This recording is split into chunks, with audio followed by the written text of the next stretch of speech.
Greetings and welcome back to Room 303, AP English and our World of Ideas lectures. We now turn to lecture number 45 and to the final unit of the Jacobus volume, this unit called Poetics. Now, the truth of the matter is that we've been messing around on some level with poetics, not only through all of our lectures of World of Ideas, but of course through all the titles of our AP study together.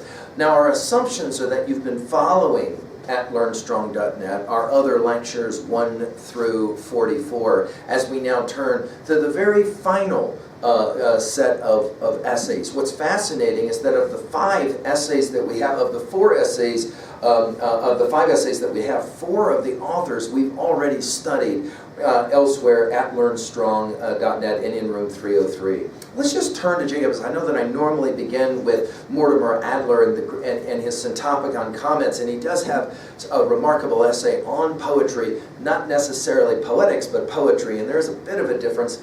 We'll turn now to this discussion in Jacobus. I'm with you on page 676. Let's just read and take close notes as we set up our study then for the remaining unit. He says it this way.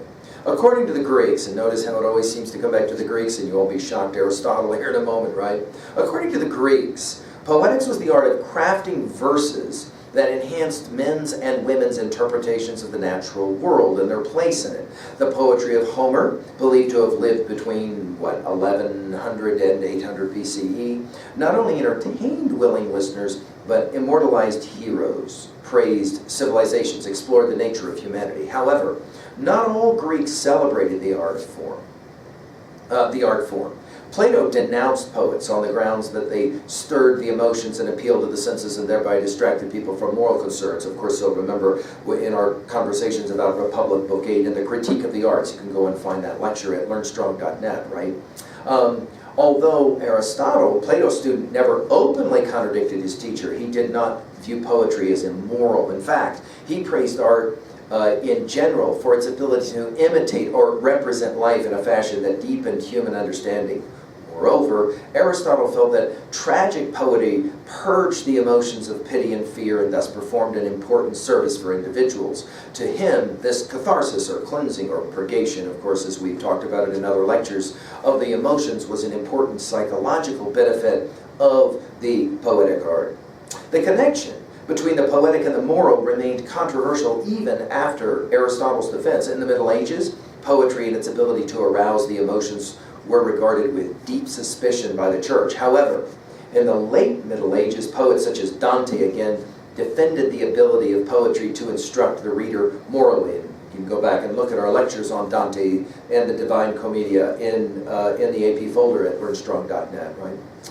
It was during the Romantic era in the 19th century when the poetic, the appeal to the emotions through eloquent verse and dramatic imagery, was fully embraced.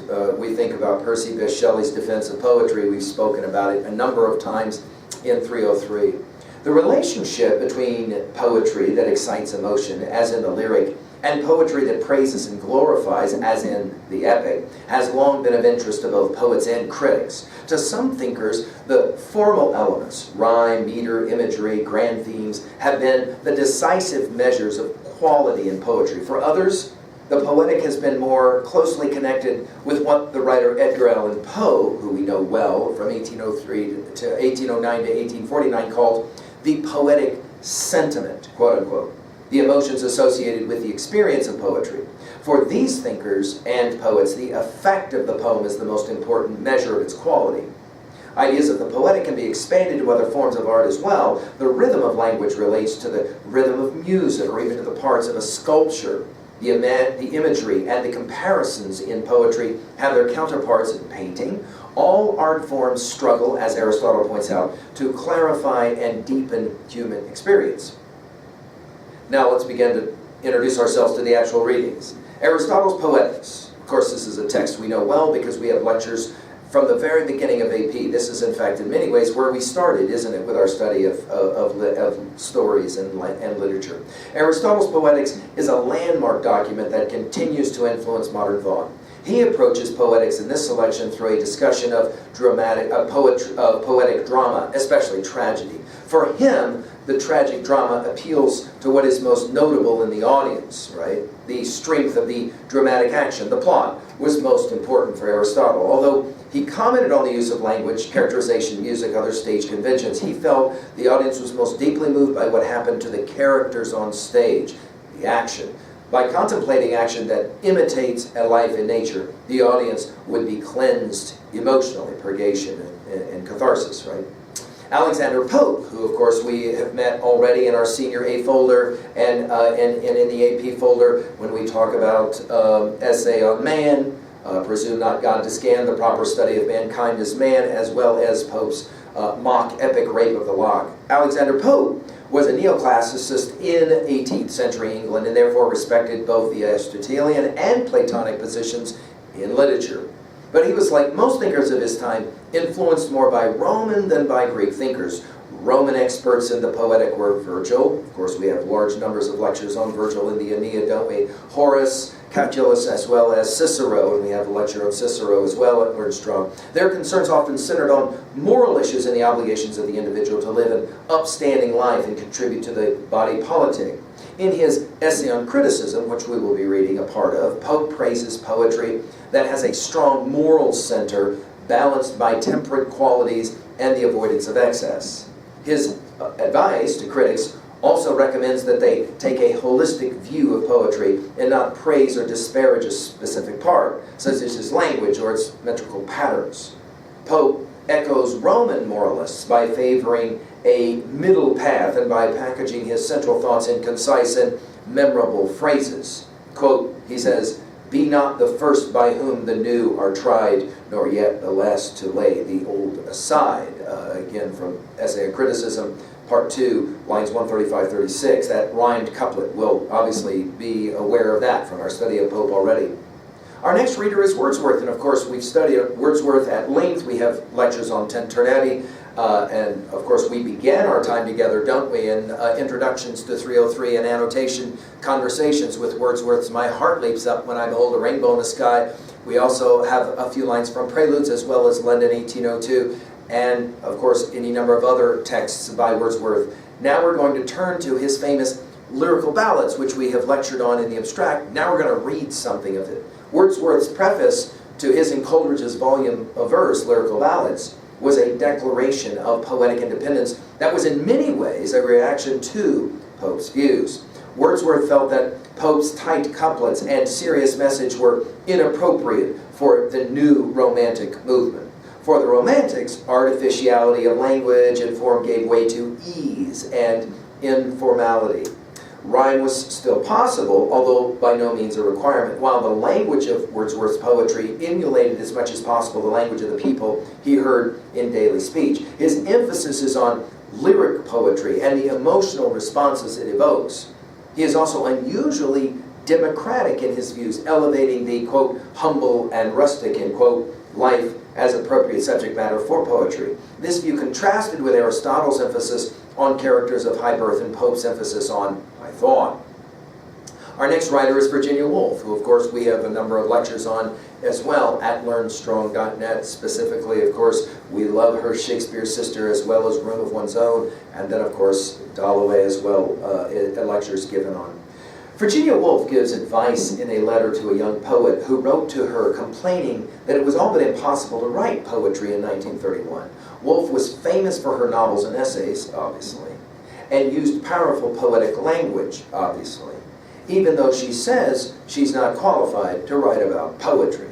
She quotes from some modern poetry and points out to her young correspondent that the poetry is difficult to understand and centers largely on the limited experience of the poet. She argues against writing only about oneself and suggests that he follow, or we would say she follow, the lead of the great poets of the past, such as Shakespeare, who gave us great characters. In one sense, she argues for a poetry that, like her own novels, treats the world of experience rather than the limited experience of the individual. She echoes the views of Aristotle, who valued a poetic experience where characters in action emulate the lives of all of us. Her advice to the young poet is to look outward and to achieve poetry by representing the world of real people.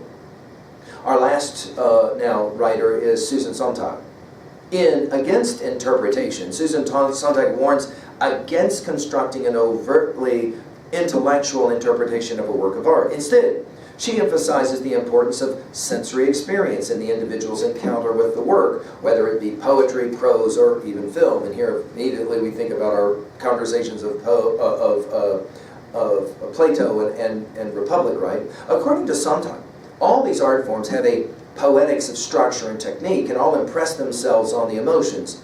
It is this emotional impact that moves her to encourage us to experience, quote, an erotics of art, end quote, by which she means privileging the emotional rather than the intellectual response to a work. Just as previous writers enlarged the meaning of poetics to include more varieties of poetry and prose, Sontag moves to include film, which she sees as a variety of literature with its own standards. And of course in 303 we use the word text to encompass everything, correct? Like all the way up through and including video games, for example. All of them are texts, all of them are vital and important for our comprehension, our study, our interpretation, right? Back to Sontag. However, it's important to note that she arrives at this conclusion only after having taken into account the work of classical writers, such as Homer, psychologists such as Freud, thinkers such as Marx, novelists such as Kafka, and playwrights such as Tennessee Williams. Interestingly, just as she complains of the limitations of interpretation, she also complains of the limitations of the novel, saying most novelists are journalists or sociologists, and of the film, which is often visually sophisticated but pseudo-intellectual in story and dialogue. The following essays discuss poetry, but they are also about the poetic in art, the arrangement of parts that affects our emotions. Aristotle begins with drama, Pope continues with ideas, Wordsworth with lyric emotion, Woolf with recommendations that also apply to the modern novel, and Sontag extends her vision beyond the novel, even to film.